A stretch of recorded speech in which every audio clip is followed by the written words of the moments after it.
Everyone wants to be the next Tfue, the next Booga, the next best of the best. But let's face it, guys, sometimes we just go against people that are, well, better than us.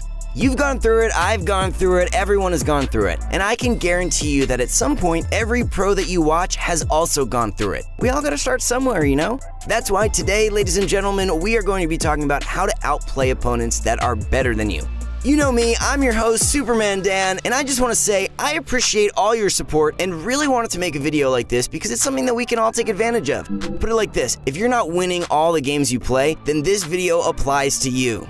But before the video starts, I got one tiny favor to ask you. We strive very hard to bring you the best content out there, so show us your support by liking the video, subscribing, and visiting ProGuys.com for the latest trending articles, VOD reviews, and just about everything that you could need to know about competitive Fortnite. We also have on-demand 24/7 coaching, so be sure to check that out by clicking the link in the description. Most of you don't do it, but I'm telling you, you're missing out. Also, we'd like to give a quick shout out to our friend Ghoulboy for showing us 2 really cool tricks in our previous video. Check him out, he's a great content creator. Alrighty guys, now I want to get into this video with a dose of truth, because in reality, you won't be able to win all of your fights against better players. Think about it, they are better players after all. The goal of this video is supposed to be a tool that points out some weak points from really good players and swings the pendulum in your advantage. If a really good player perceives you to not be good, or at least not as good as they are, well, the fact is they're going to let their guard down in many reckless ways. My objective is to help you exploit your opponent's recklessness, and eventually you'll become that good player that you currently fear. With that said, let's just get right into my first point, and that is fighting aggression with even more aggression of your own. Yes, guys, the idea of fighting fire with fire might not work in real life, but in Fortnite, works like a charm. Now, what I mean by this is not that you should jump out in the open and run around W-keying every living thing you see. Not at all. When you should be using this technique is when you've got someone that you know is better than you trying to W-key you. Yeah, really annoying when that happens. But now you're going to have a counter, so yay! Okay, I'm gonna lay out a real Dan fact bomb on you right now. When a player pushes someone else's box, they put themselves in a very vulnerable position, but only for a brief moment. The reason why they're vulnerable is because they're unarmed. Yo, they've got that pickaxe out. Typically, people don't get aggressive enough during this short period when you can literally get a free shot on any player, even the best players in the world if you're fast enough. That's the catch though, you're gonna have to be fast. Don't be indecisive. If you see the opportunity, go for it.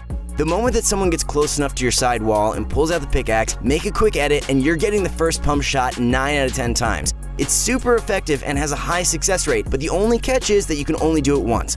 Once someone knows that you're willing to get the jump on them, their strategy will be much more passive. But at the end of the day, that's what you want. Make an opponent that's usually better than you fear you. The reason why a good player is good is because they use fighting strategies that are basically second nature to them to eliminate you.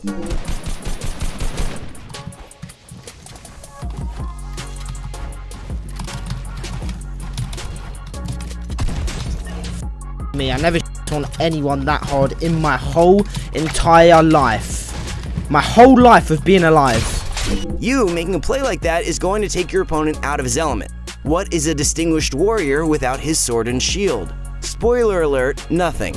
Just a friendly FYI, you don't always have to use the same edit to catch your opponent off guard. In fact, after the first edit, your opponent is likely to predict you to make the same edit again. Switch it up, guys, and make different edits once in a while. Maybe try out an edit bait reset or 2 to keep a potential adversary on his toes. In fact, we just went over a trick that allows you to trap kill an aggressive opponent, which is in line with the gist of this video. You can check it out in the description or by simply heading over to our YouTube homepage and watching our most recent uploads. Now, although counter-aggressive plays work in close quarters combat, we need to stay disciplined when going up against good opponents. This is why we need to talk about not leaving your turtle. This point mainly applies to when you don't have high ground, for obvious reasons. When a good player takes height in a fight, they will typically bank on the fact that you will try and reclaim height. If you end up going for a high ground retake, a good player will typically land some decent damage on you in the process.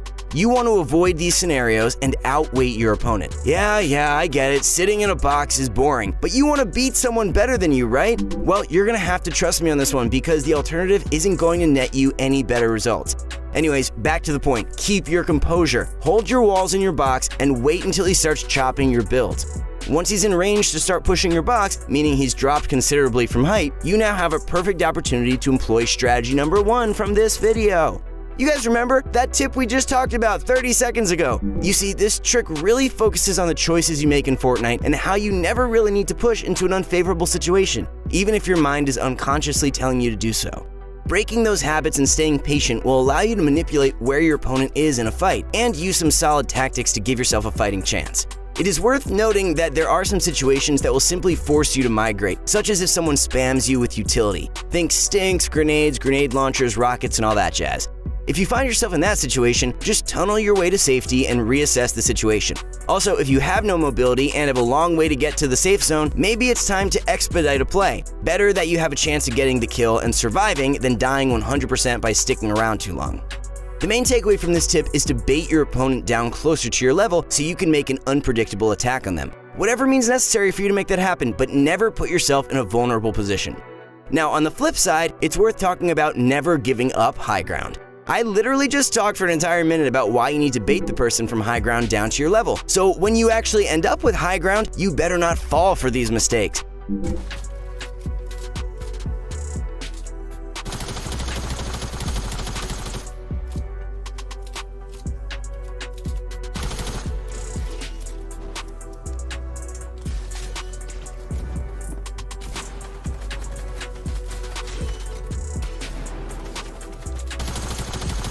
No. Now, we already talked about why falling from height puts you in a vulnerable spot, giving your opponent an opportunity to get a nearly uncontested shot on you a lot of the times, yada yada. We already covered that. Let's discuss some other options about when you are on height to safely whittle down a good player.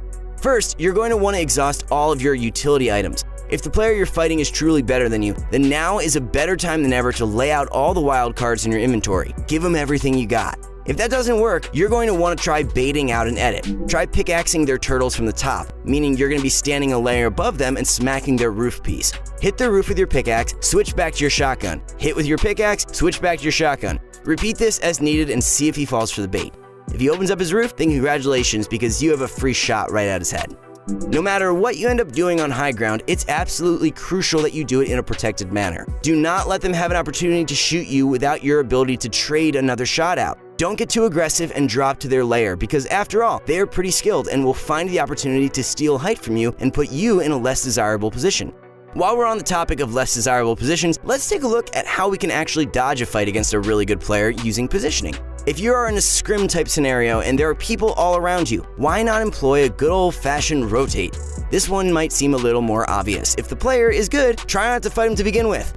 Well, that's half the equation, but for the scenario where we're playing a somewhat stacked scrim lobby, which I know you guys are always playing, you actually want to use the fact that there are loads of watchful eyes in your game to your advantage. You see, a really good player loves to single people out in the mid to late game to secure additional elimination points. Typically, they will hunt their prey based on who's the easiest to kill. Think about someone who's in a really safe position on the map and there's low opportunity for third partying. This is the equivalent of a mid-afternoon snack for a good player. Now, if you are in the scenario where a good player is aggressing you in a scrim, your objective would be to use the players all around you to ward him off. Yeah, you can use utility like launch pads, impulses, or whatever to get out of dodge, but this really addresses the cases when you don't have extra rotational items to spare. The best way to sneak away without burning utility is by tunneling all around opponent builds to provide additional cover and separation between you and whoever the heck is chasing you down. And guys, it kind of makes sense when you think about it. Who in their right mind will hunt you down across multiple opponents and put themselves in very vulnerable position in the process? Well, if they did that, then they must not be that good, or at the very minimum, smart to begin with. Alright, to brush over everything that we covered in this video one more time, first, you're going to fight aggression with aggression. Someone pushes your box, fight him back when he is most vulnerable, when he has his pickaxe out. That'll surely turn the tides of the fight in your favor. Second, if your opponent is holding height, use patience and alternative techniques to bait your opponent down to your level so you can employ the first strategy. Third, never give up high ground. If you're trying to get your opponent to drop from high ground to exploit their weaknesses, why would you give them the same opportunity? Finally, use tunnels, shield bubbles, shockwaves, and basically any other resources you got to take advantage of third partying. Alrighty folks, that's going to be it for the video. Let me know if you guys have any suggestions in the comments down below, and as always, leave a like if you're enjoying this content. I'll see you guys in the next one. Peace!